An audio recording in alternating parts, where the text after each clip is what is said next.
Hey good people, it's your girl Namaiwa, CEO and founder of Girl Brunch UK, and we are back for season 2 of Girl on Her Grind podcast. And we're talking to different people who are on their grinds, and I'm very excited to introduce you guys to Kaylee Golding, who is, amongst other things, a radio presenter for BBC One Extra, and she's pretty much done I don't even know how to describe it. She's done justice on the word grind, and we're going to find out all about it and how you can implement some of the tips and tricks that she's got into your grind too. Because this series is really like important to Girl Grind, because how we started the company. I wanted to speak to women on their grind, hear about their stories, want to inspire myself in what I was about to get into, but then also other people. And since that first series came out, or the first season, we haven't really looked back at it, but turning 5, which is crazy. Wait, it's turning 5. Yeah. Where's time's scary though. It's me. Yeah, 5, and we wanted to bring it back. Yeah, celebrate that, remember where you come from with me is so it couldn't have been done without you in the mix, because I want to just jump straight into our conversation with a round of applause and Thank you. a conversation about your beginning, because you've had a wicked grind and you've just constantly been working. So like, what was the beginning of, or where do you place the beginning of your grind?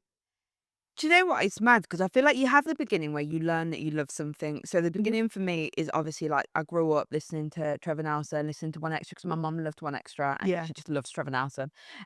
So I grew up with that and I was like, okay, like I like this. And I was learning so much about myself and my culture through listening to the radio, because like my dad weren't really around. My mum's a white woman, so she was trying to teach me the most that she could about like Jamaican culture and black culture, but she's not black, so she could only teach me so much. So I fell in love with learning so much about my heritage from listening to the radio. So I just felt so connected. And then I started to feel connected with like the energy of joy. So I'd listen to Yasmin Evans and it would just make me feel so happy. So I was like, oh my gosh, this is the best feeling ever. Yeah. So I was like, okay, maybe I want to do a career in radio. So I looked into it. I think I was like 14. I looked in those like work experience with Punch Records, do Base FM. So I did that work experience and I was like, this is the best thing that ever exists. Wow. And I never looked back. And do you know what? Grinder. You still give off the energy. That is the feeling you have every time. Every time you do Every single time. Because you know what it is? Like, there's days where I go and I wake up and I'm like, I'm going to make someone smile by being on the radio. Like, I'm going to go and I'm going to give my good vibes. But there's times that I wake up and I'm just having a really rough day. Like, I'm struggling. Yeah. And I go to radio and the listeners, then they make me smile. Yeah. Because they'll just say something so ridiculous, Yeah. so silly. And they'll just really make me laugh. And then I just feel like myself again. Like, that is home to me. Yeah. I realised I got so excited I didn't ask you to tell people what you do. That part don't matter. So I'm Kaylee Golding and I am a radio presenter for BBC Radio 1 Extra. I'm also a DJ and a hostess, and I run my own events, On Your Gaydar and Hot Girl Brunch. Yeah, nice. So, okay, so let's circle back to your 14, 15, discovered a love for radio and a feeling. So every time you feel that feeling, it's going to be like, yeah, cool, I'm in my bag, mate. Even though we might not use it as that language at the time, but it's alignment, right? So more of that comes, more of the same feeling, in case that more things happen. So what's next? What's happening in the time between 14 and, let's say, like early 20s? Oh, the shift. So it was like, for me then, it's like about how do you get there? And at the time I wanted to be a radio producer. So I enjoyed the idea of presenting because I think it was nice, but I didn't have the confidence to think that I could be a good presenter. So it's like, oh, it'd be nice, but actually I really like production. Yeah. So I went to college, studied media and ran like the radio station at college. Then I went to university, went down to London, was doing student radio there. And all whilst I was doing this, I was still doing like community radio as well. Because I thought if I'm doing every single thing, a door has got to open. Yeah. So let me do student radio and community radio and just see what happens. So the thing is about like student radio and community radio, if you want to be a producer, you also have to present. If you want to be a presenter, you have to be a producer, because it works hand in hand. So then when I was doing my student radio shows and I was submitting for like the student radio awards, I started to win awards. I was like, oh, maybe I'm actually all right at this. Like maybe I can do a good job. So then during this time, I was still doing production, but at community radio stations. So I remember going to the Beat London and I went to the station manager. I was like, so I think I want to try presenting now. Like I've been doing producing for years. Like I've won these awards, so maybe I could present one or two shows. And they let me present there. So, sorry, just to interject, where'd you get that confidence last? Is it because you know you're good, or is it because the other people have told you you're good? Like, where's that boldness to just step up to you, like, measure in that capacity and be like, "Yeah, I wanna do more." To be fair, I think it was me just trying things. Okay. But Yeah. trying things. And also, to be fair, I think when I was in university and everyone would be like, "Oh, like you're that girl from Birmingham," and me being from Birmingham felt like such a big thing when I was in London. It was no one Thing It now. is a big thing now, but it was a really big thing then. 'Cause a lot of people were saying so much about the accents, and you go to uni, everyone's meeting different people. You might not know people's name, but you see what they identify with, and that's how you try and connect. So Birmingham was my thing when I was in uni and doing student radio, and it really just connected with people because I was so proud to be from Birmingham. And then there's other elements in my life that I was just so proud to be. So I was so proud to be half Jamaican. I was so proud to be part of the LGBTQ plus community. There's so many things that I was just so proud of. And I was just so celebrate. I can't even say the word Bravery. celebratory. I still can't say it.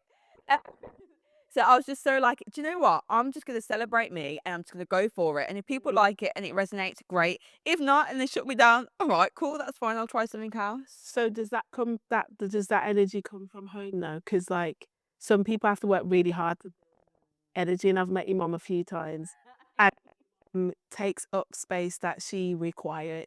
100%. Unapologetic about it. So does it come from how she stands up in herself? Definitely. Yeah, Like, yeah. my mom is just like, be you, celebrate you, have a good time. Like, life is for living kind of girl. Like, yeah. So I think that's definitely the case. And something else as well. Also, growing up having three brothers and there being such a busy household, you learn to be loud. You learn to be part of that humor. Because, when we're like, it's Christmas Day, and not say you're fighting for attention, but like you're gonna be heard. Like, I'm here for a good time. Like, I'm gonna be heard. And being like growing up, I have a foster sister now, but growing up, I was the only girl. So like I was running that household. Do you know what I mean? Yeah. So I think a big part of my character also comes from that. Mm. It's nice when you carry through life the things that shape you, but then when you sit and work in play like that, it's like, yeah, so life at home made sense when I go to ask for what I want, or I go to 100%. assert myself in my professional career. It's Do you true. think that, like, for women in the industry, that that's an easy thing to do?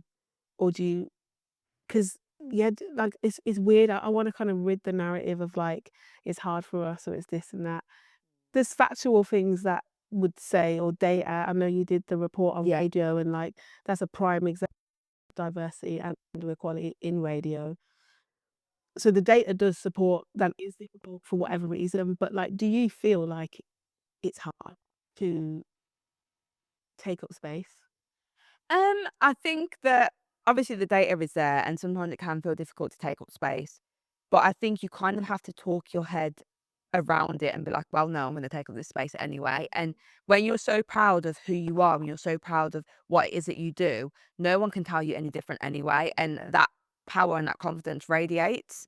And I think that people just warm to that. And I think that times are also changing as well. I think if I was me, and I think this all the time to be honest, if I was me 20 years ago trying to break into radio, it might not have happened.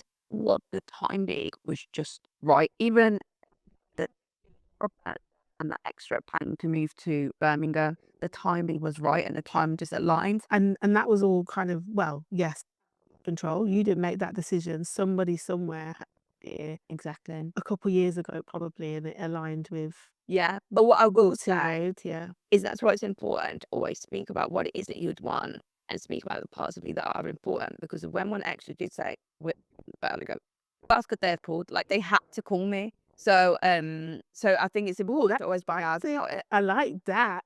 They had to call. And they did, like, so there would have been a lot of, like, upset in our community if that didn't happen, and really a treat to speak truth to that. Same for T1, Fionn, Yeah. you know what I mean? Like, I'm born in T1, come back, well, you know, that yeah, yeah, yeah. But, like, yeah, same for that, and I think at the same time, in the context of WM and what's been happening there, I feel like there's been a slow move towards changing the sound with Vital coming in, Mousy having a spot there for a while. Things were building, but, like, just happened at the time when the big hit came, you were ready for it, and you Yeah. walked right into that light. And that's what it is as well. It's being ready as well. It's being ready because of don't I say they have to call me, but it's not like they call you and they're just gonna give you the job. You have a pilot, so you have like an audition and you have to make sure you're ready. But I was putting in the work. Do you know what I mean? I was making sure I put in the work. And I always do tell myself that whether they move to Birmingham or not, eventually I was gonna be on One Extra because that is what I wanted and I wouldn't have stopped out there. But you want to make sure you put in the work so when that opportunity does come up, you're the first person that they think of. Yeah. So it's interesting. I think artists. I'm a songwriter, as you know, and a performer, and I feel like artistry in the public realm is kind of similar to presenting radio, but you are putting on or stepping into a persona. How much of what you give to the world is a persona, and how much is I'm actually fully just like this all day, every day? Yeah. Do you know what? It's mad though, because people all the time, people are like, "I really like that," and I am. I always say that it's like an extreme version of myself. It's me at my happiest. It's me at my most elevated. So it is 100% who I am. Like I, I'm bubbly anyway. I like talking anyway. It is just how I am as a person. But it's kind of just like a more elevated version of that because I'm not going to come on the air when I'm sad crying and start being sad crying. So it's kind of just like the happiest and best version of myself that you bring. But then there's still space for when you're having a tough day. You can still be vulnerable, but there's just levels to it. But Yeah, and I suppose working in like for and with different companies, that's kind of not appropriate sometimes anyway, because that's not what the JD is saying. It's like it's not the description. but that's the thing. If you had a normal job, like even like when I was working on the checkouts at Tesco, like I couldn't sit there crying at the checkout. I've been walking past, like, I think we're gonna go to aisle. Yeah, never mind now. They like just tried to buy their chicken. Imagine if you just sat crying like it wouldn't win anyway. So it's just all about always bringing like the best version of yourself Yeah, to the job. But majority of the time, I'm like it anyway. I'm a people person. I get excited by people. yeah. So if someone's watching this, they want to kind of explore entrepreneurship, because I do hope we get time to have a chat about all the things you do. Yes, at portfolio level, not just one lane that we're in, we're in lots of lanes. How does somebody like, or what's something that someone could do to start? Okay. So I think the best thing to do is just one, just throw yourself out there. What I've learned and why I think I have had a successful career so far is because of I don't have a lot of pride in the sense of I'll just try a thing. Mm. I'll just see. Like someone says no, they say no. I don't worry about that. I don't worry about if something's perfect. I just put it out and see what happens. Yeah. And I think it's important to do that. So I think if you do want to get into being in radio, send that email, create the demo, create the podcast, you know what I mean? Like now it's great because you can do podcasting. So even if you can't get into a station, Hello. you can, there we are. You know, See what happens with it.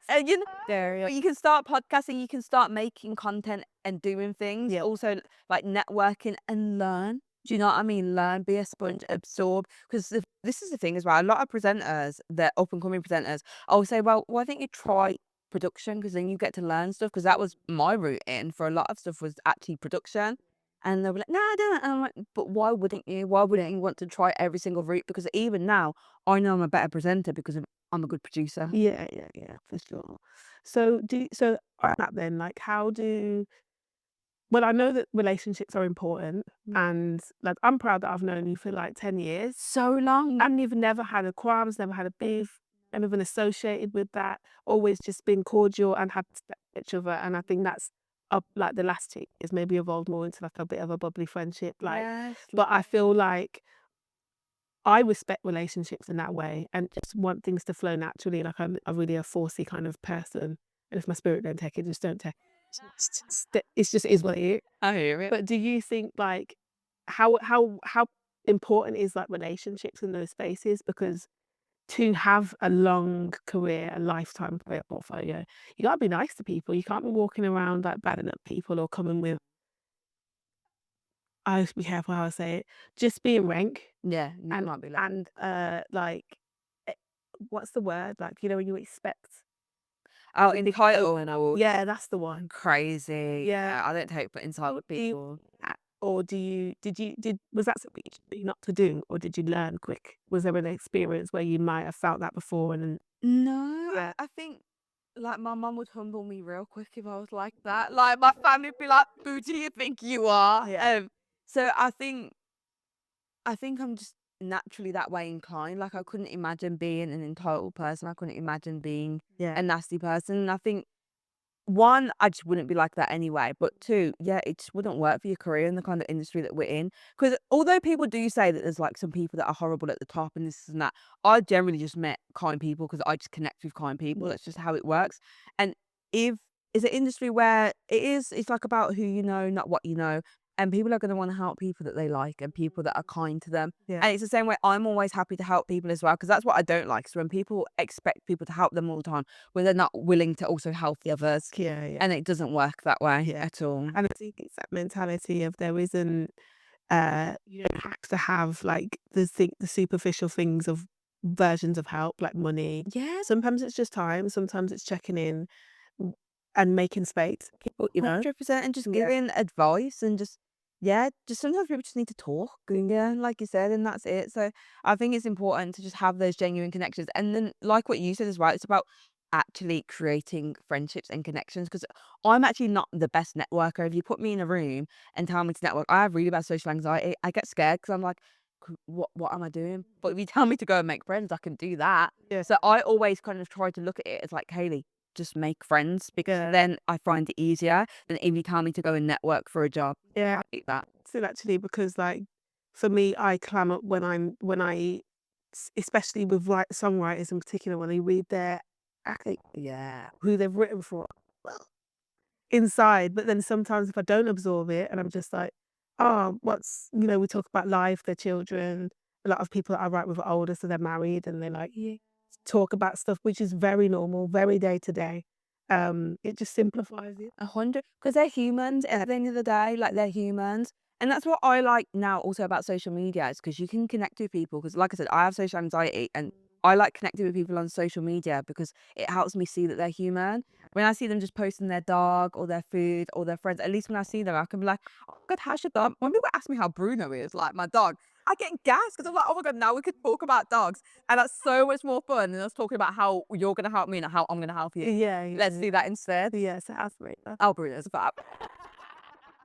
Bruno by right. It's cool, man. So when One started, Yeah. it was the middle of the pandemic. Um, it was a difficult time. Uh, I think within the space of 4 months, the report had came out. So it was part of my thinking around disparity. The energy it carried me to make change. So did other reports. Um, and I have to hail up Black Lives in Music and what they're doing right now, especially for disability awareness and the research that they're doing. And it was just an interesting time. Where were you in lockdown and kind of what triggered you to be like, okay, I'm doing the craft. I'm in the industry. I'm observing and looking around and seeing other people having different rates of speed and success. Yeah. Has been turned into a report and strive to represent and advocate. So it was actually like during the Black Lives Matter movement, and I think obviously there was a lot of conversations about like black culture and how black people were being treated like across the board. And I remember like me and my two friends from uni, it was I think it was Blackout Tuesday. Do you remember when everyone was posting the black square? I didn't do that. I, I, It's complicated because when these things happen, sometimes like people start a trend and sometimes it's good for awareness, but then other times when you think about it, it would have been better for people to share information than for the whole timeline to be a black square. But I don't know. Anyway, so everyone was doing that and radio stations followed. And then when me and my friends got chatting, it was like, well, these stations are posting this, but they don't do anything for the black community. Like they don't hire black people. They don't talk about it unless it's Black History Month. Then we might get an hour of them playing black music artists. Like So why are they One of the posting shows on the station. Yeah, yeah. so why are they actually posting it? Like, Mm. put your money where your mouth is. Like, come on then. So then we created the radio silence, and it was all about how many people of Black heritage was on air. So whether you're half black, full black, whatever it is of Black heritage, how many people was on air.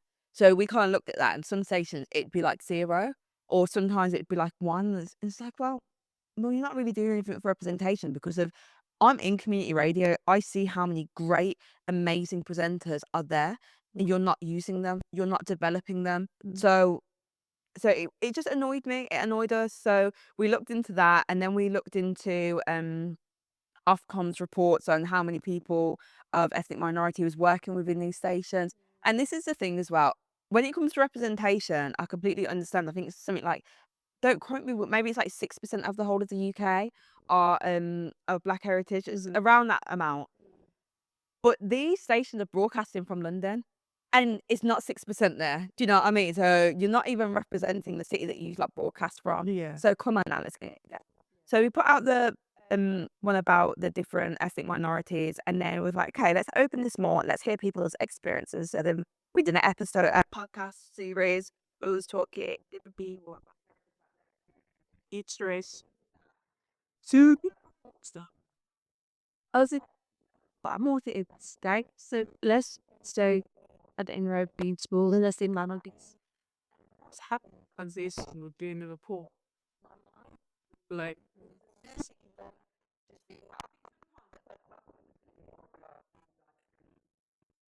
People, I don't know, um, sexual. That's the kind of things that I thought was going to open.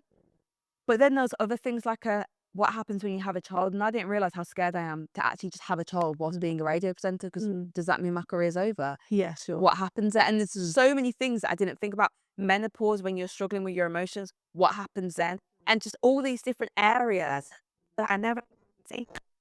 But they do affect me, but I didn't realize they affect me until I was having a conversation. Yeah. Because people often leave us to deal with stuff when you arrive. Like, when as you are arriving is when you find out the most important information about, and you're like, why did nobody tell me this? Why was there no conversation? We often end up making and creating the things we need.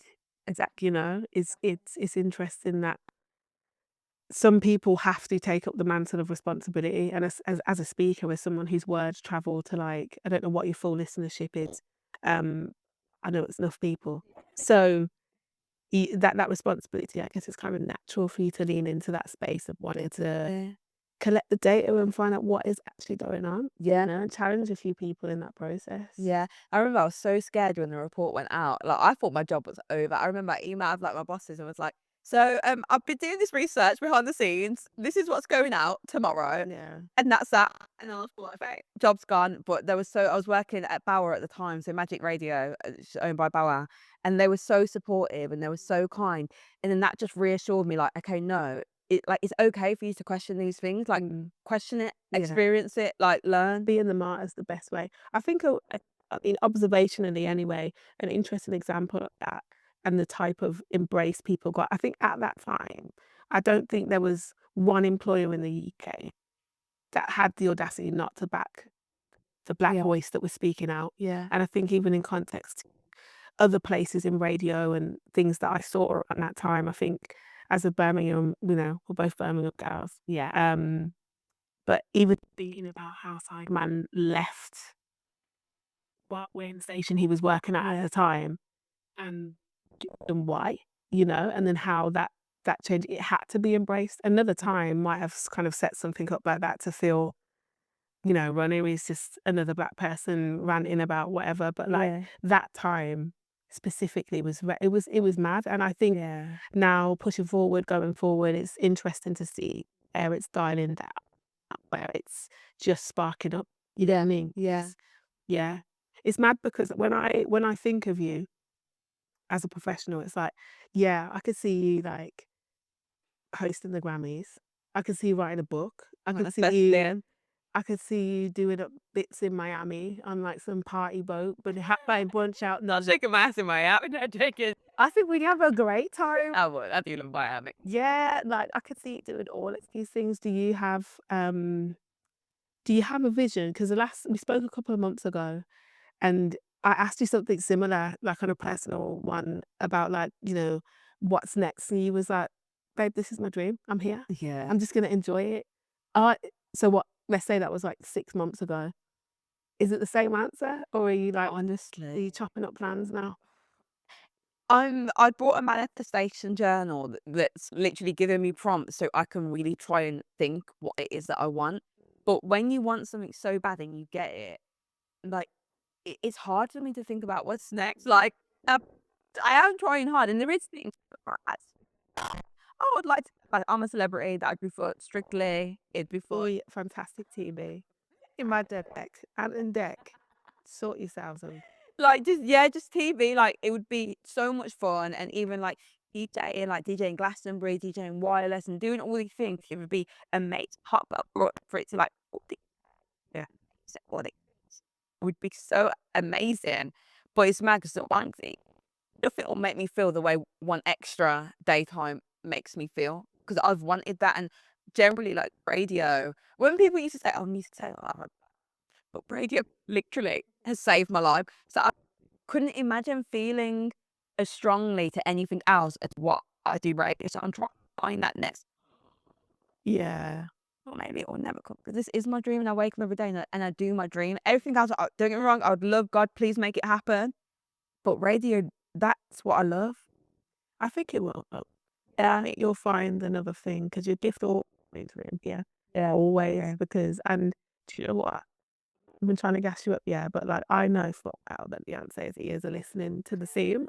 And I know how much you love Beyonce. I watched the videos about crying and I shamelessly didn't agree with you online because I was bawling. When I couldn't get to you for best, I was like, what acting? It was heartbreaking. But she's listening, whether an article where she like put on Sasha Keyboard. And then I saw Sasha Keyboard's response and was like, excuse me, don't chat to me. 'Cause, yeah, so I just said my name. But it's like she's listening to what's going on. And I love it to be whatever that her is something that is to do with her. I want that. The way that I've been manifesting this queen, we're something. Honestly, She's sensational. So crazy. yeah, She's amazing. I love that for you.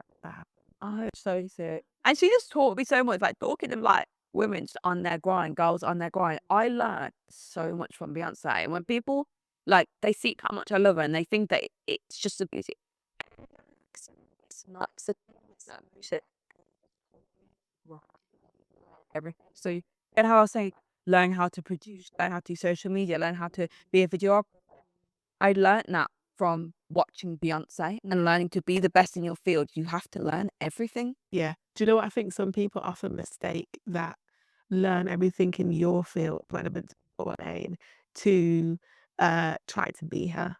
And I think that's where people mess themselves up. It's like all of that. Because trying to be Beyonce is the equivalent of me trying to be you or any other artist or any other person. It's not gonna happen. Let me just like get on my grind in my space and do what I need to do for that. She just does it well. That values and yeah, Learn the blueprint, what parts that I could I do, what can I learn? yeah. Wow. Interesting conversation. I feel like what I'd like, if you don't mind, yes, just speak to the new person who's doing radio, who's stepping out, give them a word to hold on to.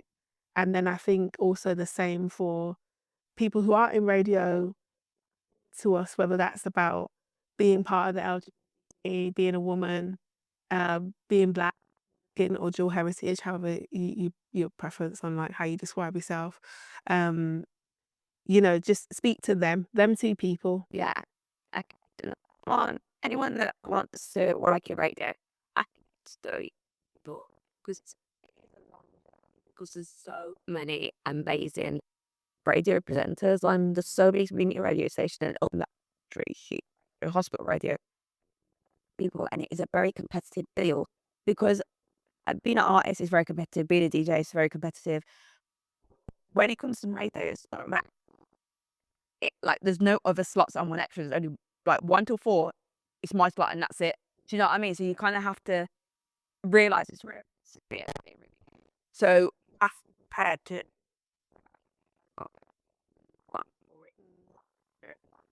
in the world, and not everyone's willing to keep going and fall in love with the journey. Because when I got Swear. Sound like me and my best friend talking on the phone. I'm like, I remember I was on holiday in Great Yarmouth with my family. I was in the caravan and I remember I was just crying. I was like, I can't do this anymore. I've been putting in the graft for years. I just can't take it. I think I was like 5 years in then. I was like, maybe even longer. I was like, I can't do this. I'm really working. I'm not getting anywhere. I'm just not good enough. My life with my eyes. I'm just not good enough. I'm packing it in. I'm just going to find something else that I'm going to do. And I was like, no, just give it another year. Give it another year. Just keep going. I'm like, right then. And I actually fell in love. Just, right, takes a chill out, do whatever, man. Like, and then I want just have fun with it. And then the 1 year, 2 years, and I just really enjoying myself. And that's when Kiss came. That's when Kiss called because I just learned to have a good time and I wasn't worried about where I'm gonna get to the next level. yeah, So you have to follow in this journey. Was it can be hard? yeah. So that was what I'd say to anyone that wants to get to radio. And then anyone that's part of any kind of minority, whether it be disability, whatever it is, um, I would say don't allow anyone to put you in a box. And that's something that I definitely learned because when I was trying to get into radio, the only station that I saw myself on was one extra. Maybe capital letter at a push, but only one extra because that is a state for black culture. And what I love, that's why I'm here. But then especially during the Black Lives Matter movement, when I did do the research and I looked at the stations that didn't have black people, I was like, well, why is it? Why is that the case? And I thought about it and I thought it's because we're always told we have to be on the black music stations only. And Yeah. that's not true because I love Ariana. Oh, do you know what I mean? I love Ariana. I love Christina Aguilera. I love a bit of Britney. Yeah. Like, so why can't I do these stations? And I was actually on Radio 1 before I was on One Extra. That's where I did the cover shows first. And before I even had that thought process, I would never have even tried to get into Radio 1 because I thought, oh, I was like, Gonna happen. that's not where I'm meant to be. But why isn't it? And then I was on from Radio 1. I think I did like 2 cover shows on One Extra, and then I was on Kiss, and then I was Hits Radio. And these are all things like Kiss, Hits, Radio 1. They're not known for celebrating black music and black culture, but they're the ones that then And eventually also from your research, black people in general. exactly, Yeah, yeah. exactly. But then eventually through developing there, then I ended up being on my dream station, which is One Extra. So I think don't put yourself in a box, and sometimes it's hard because society puts you in a box. That's where you say no. Do you know what I mean? No. How the road to the dream, it's not what you, not the route. Do you know what I mean? No. So what's the route that you would think what you need to do? And also because of the slots, because of the regiment around radio, if you were just banging on Target's door, essentially to some extent you say, can I have your spot? Rather than And that's something being made, room being made for you because you tick the other boxes exactly. in the game. Yeah. And I had such a good time. Like I had fun at it. I had so much hits. I had a lot. But when I was in the Radio 1 covers, it's because I didn't realise that I could do this. Because to be honest, like black music, we're in the charts anyway. Do you know what I mean? And yeah, I might play a song that I'm not as in love with, 1 or 2, but I still get to play the song. I still get to play Beyonce. I still get to play Young T and Bugsy when I was on Radio 1. And the thing is, if you're a music nerd, really and truly, you need to actually look at the writers and producers because Camille is a fantastic songwriter. So is Jin Jin. And if you actually like earwig and go back onto Spotify and look at who wrote those songs, there's a lot of black people that are songwriters. Exactly. There's a lot of black people, songwriters, and songwriters in general. Don't even get me started on how they want to be paying. And I'm going, inside the music, we are the culture, and it's wrapped round. And I'm taking from what you're saying, is just like, God, this. Exactly. As soon as you don't go in the box and you try another unconventional route or just have fun, things stick to you, the fun comes back, you know? Yeah, and it's also as well, like what I think about when I was knocking on my lecturer's doors and I did my first ever pilot for them when I was I think I was like 19. I actually wasn't ready.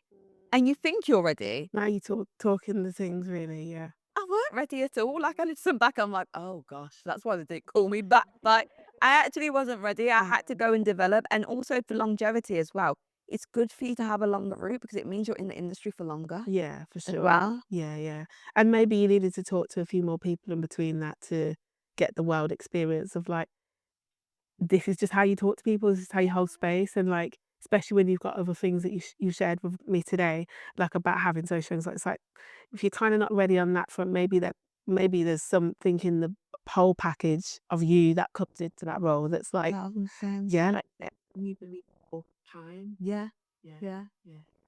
Amazing. I hope you keep having fun, and I hope more good things happen to you. Hopefully, to be fair, we all know I'm going to be having fun somewhere. If it's Miami, you need to shout me. Babe, we will go. I'm here for Hot Girl Brunch in Miami. I'm not gonna lie. Could you actually imagine? Isn't it I love Hot Girl Brunch so much, honestly. good to shake some ass? Shake it ass for no cash. Yeah. That's the only bit you need to wear. Yeah, yeah, we need to work on that bit.